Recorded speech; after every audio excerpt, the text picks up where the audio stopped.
आप सबको जय मसीह की Bible stories Hindi YouTube channel पर आप सबका स्वागत है।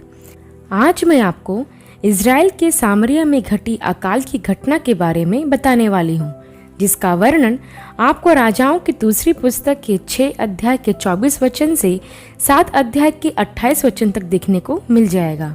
इससे पहले प्रियो कि हम वीडियो को शुरू करें, आप हमारे Bible stories Hindi YouTube channel को सब्सक्राइब करना और बेल आइकन को दबाना ना भूलिएगा। तो आइए प्रियो, हम वीडियो को शुरू करते हैं। यह उस समय की बात है जब इज़राइल पर आहाब राजा का पुत्र यहोराम राज्य करता था।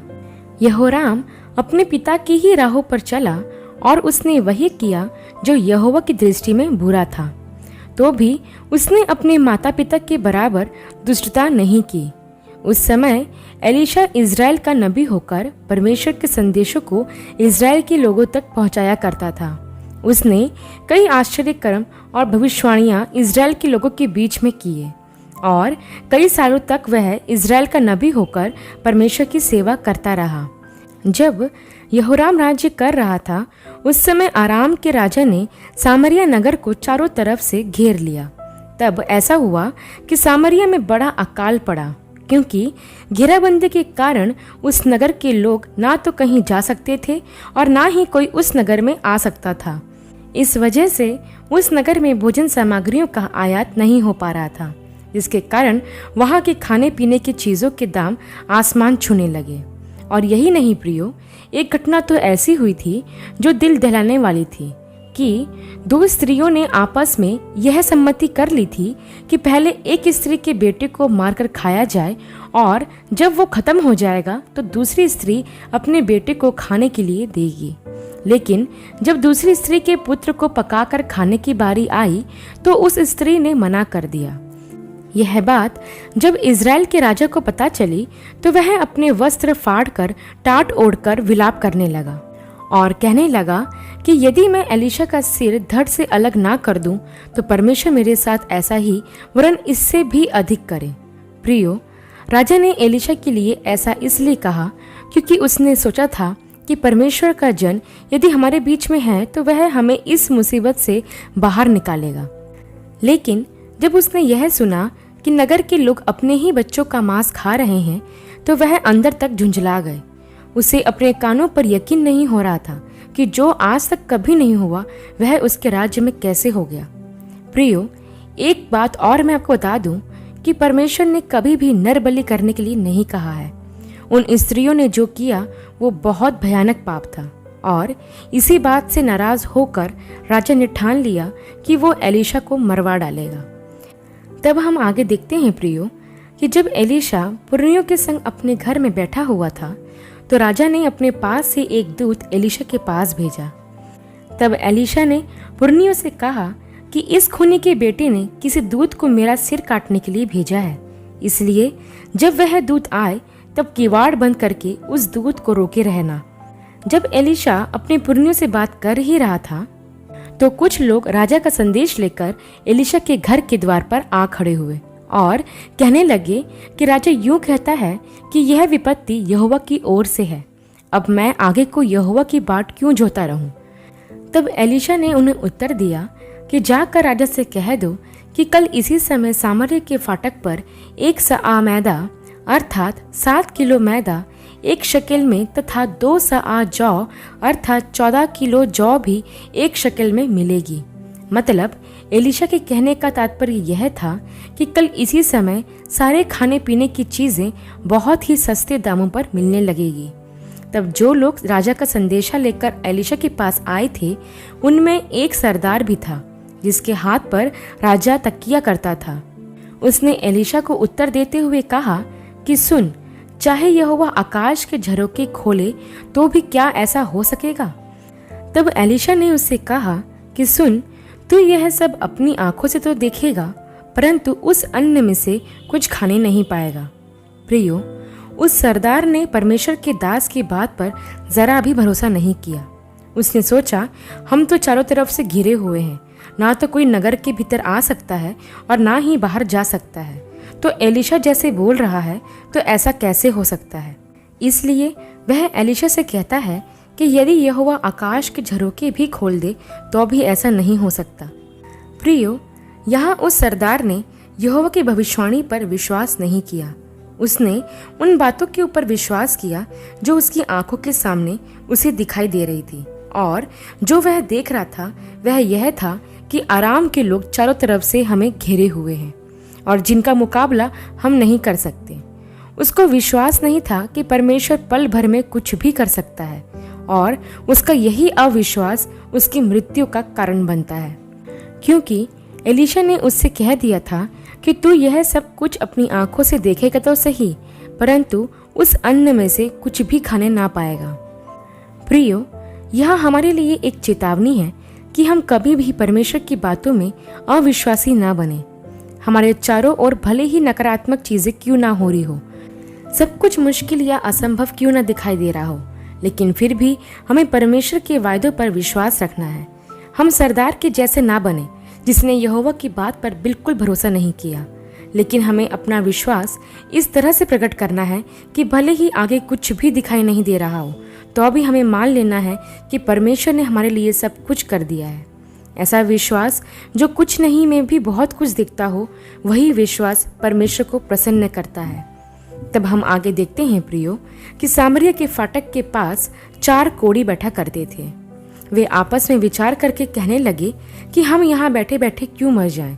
यदि हम नगर में जाएंगे तो वहाँ भी मरना है, और यहाँ बैठे रहें तो भी मरना ही है। तो आओ हम आराम की सेना के पास जाएं।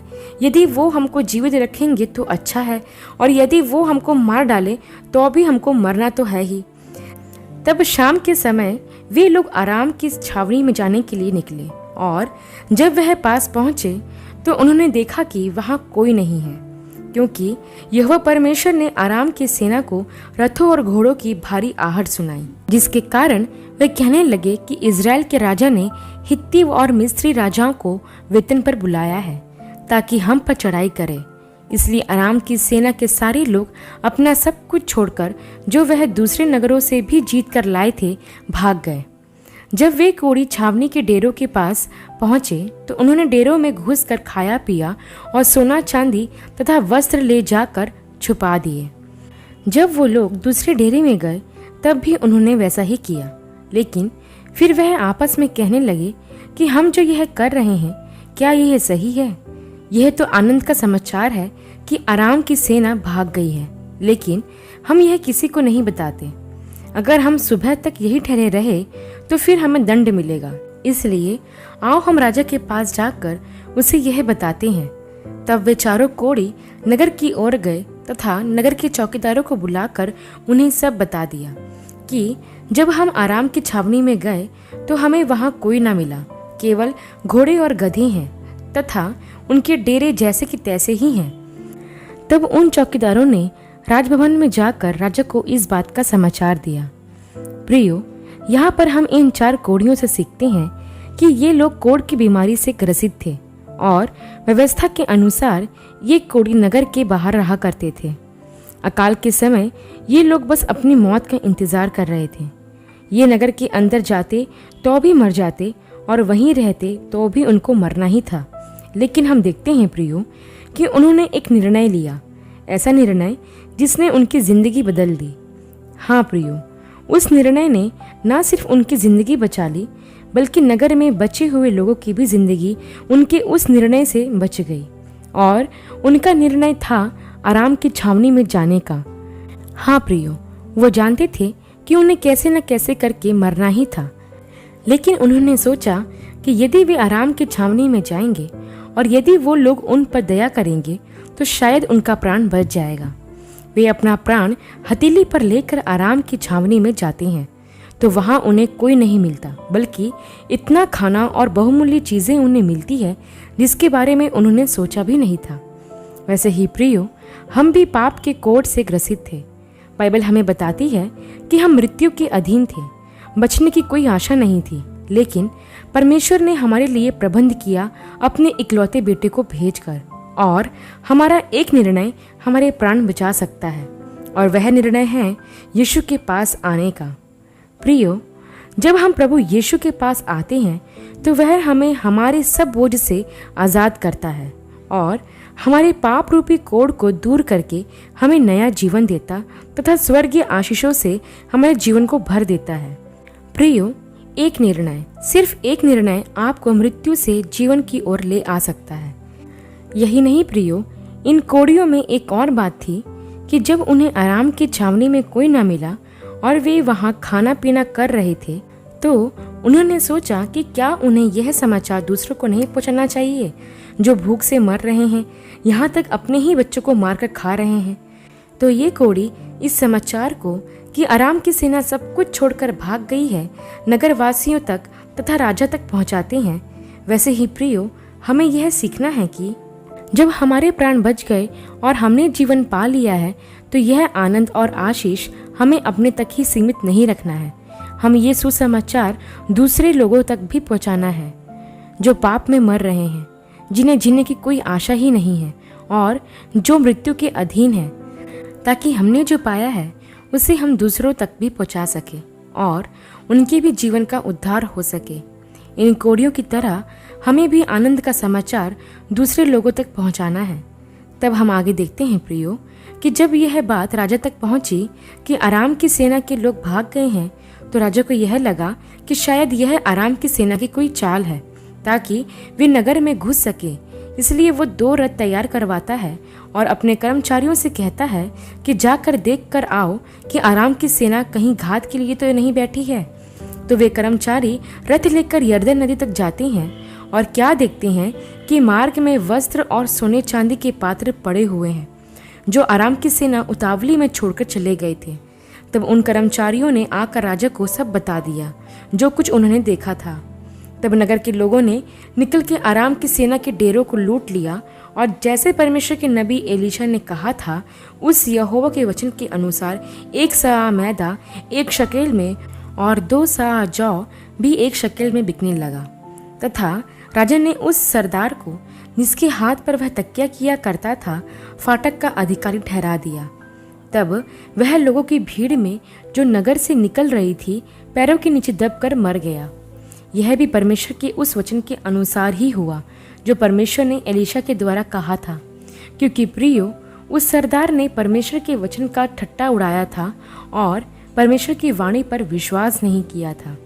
वचन के अनुसार उसने यह सब होते तो देखा कि सब कुछ सस्ता हो गया है, पर उस अन्न में से कुछ भी खा ना सका। प्रियो, यदि हम भी परमेश्वर के वचन को या उसकी भविष्यवाणी के वचन को ठुकरा देते हैं या उसका ठट्टा उड़ाते हैं, यह कहकर कि ऐसा हो ही नहीं सकता, तो हम परमेश्वर का अपमान करते हैं और इसका दंड भी फिर हमें मिलता है। इसलिए हमें परमेश्वर के वचन के प्रति सावधान रहना है ताकि हम कभी पाप में ना गिरें और ना ही परमेश्वर का क्रोध हम पर आए। प्रियो, अंत में मैं आपको बस इतना ही कहना चाहती हूँ कि परमेश्वर के लिए कुछ भी असंभव नहीं है। वह सूखी भूमि पर जल बरसाने वाला, हर तारों का नाम रखने वाला और करुणा करने वाला परमेश्वर है। यदि हम मुसीबत में हैं और उसे पुकारते हैं तो वो आकाश के झरोखे को खोलकर हम पर अपनी आशीषों की वर्षा करने वाला हमारा परमेश्वर है। इसलिए हमेशा उस परमेश्वर पर विश्वास रखें और उस पर हमेशा निर्भर रहें। आशा करती हूँ प्रियो कि सामरिया के अकाल की इस घटना का संक्षिप्त विवरण आपके लिए आशीषमय रहा होगा। अगले वीडियो में एक नए विषय के साथ आप सबसे फिर मुलाकात होगी। तब तक के लिए आप सबको जय मसीह की।